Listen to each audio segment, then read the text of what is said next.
Assalamu alaikum wa rahmatullahi wa barakatuh, ndugu mpenzi mtazamaji wa channel ya Nurdin Media.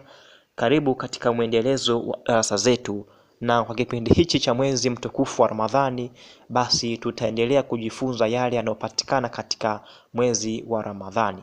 Ama katika darasa letu la leo tutajifunza ubora na fadhila za kufunga mwezi mtukufu wa Ramadhani. Kama ni mara yako ya kwanza kuingia katika channel hii, basi hakikisha umesubscribe, umelike na umecomment. Kwanza tutambue kwamba funga ya Ramadhani ni miongoni mwa nguzo za Uislamu na ni fadhila kwa Waislamu kama inavyobainika katika aya ifuatayo. Mwenyezi Mungu Subhanahu wa Ta'ala, ndugu zangu, anasema katika Qur'an, enyi mlioamini, mmelazimishwa kufunga saumu kama walivyolazimishwa waliokuwa kabla yenu, ili mpate kumcha Mungu. Kama ilivyo katika nguzo nyingine za Uislamu, mtu atakapoivunja makusudi nguzo hii ya saumu, hatabakia kuwa Muislamu, japo atajiita Muislamu na watu wataendelea kumuita hivyo kuwa yeye ni Muislamu. Katika hadithi iliyopokelewa na Ibn Abbas radhiallahu anhu, Mtume sallallahu alaihi wasallam amesema, kuna viungo vitatu vinavyomuunganisha Muislamu na dini yake ya Uislamu, na yeyote yule atakaivunja kiungo kimoja katika hivi atakuwa amekana Uislamu na kuuawa kwake ni halali. Viungo hivi ni kama ifuatavyo: kushuhudia kuwa hapana mola apasaye kuabudiwa kwa haki isipokuwa Allah, ya kwanza hilo. Ya pili, kusimamisha swala 5 na kufunga mwezi wa Ramadhani. Hivi ni viungo vinavyomuunganisha Muislamu na Uislamu. Katika hadithi nyingine, Abu Huraira radhiallahu anhu amesimulia kuwa Mtume sallallahu alaihi wasallam amesema, yeyote yule atakayeacha makusudi kufunga siku moja ya mwezi wa Ramadhani hawezi kuifidia siku hiyo hata akifunga kila siku katika umri wake wote uliobakia.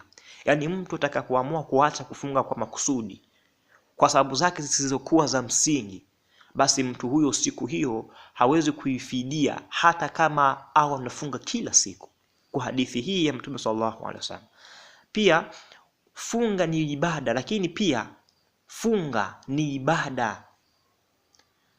ibada maalum iliyo muhimu sana katika kumwandaa mja kuwa mcha Mungu, kwa kule kukataa kwake matamanio ya kimwili. Kwa hivyo Allah subhanahu wa ta'ala kwa ukarimu wake ameahidi malipo makubwa kwa wenye kutekeleza ibada hii, ili iwe motisha kuwawezesha kuitekeleza ibada hii kwa hima kubwa na pia kwa ukamilifu unaotakikana.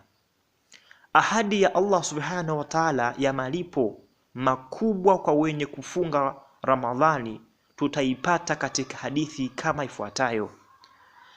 Abu Huraira radhiallahu anhu amesimulia kuwa,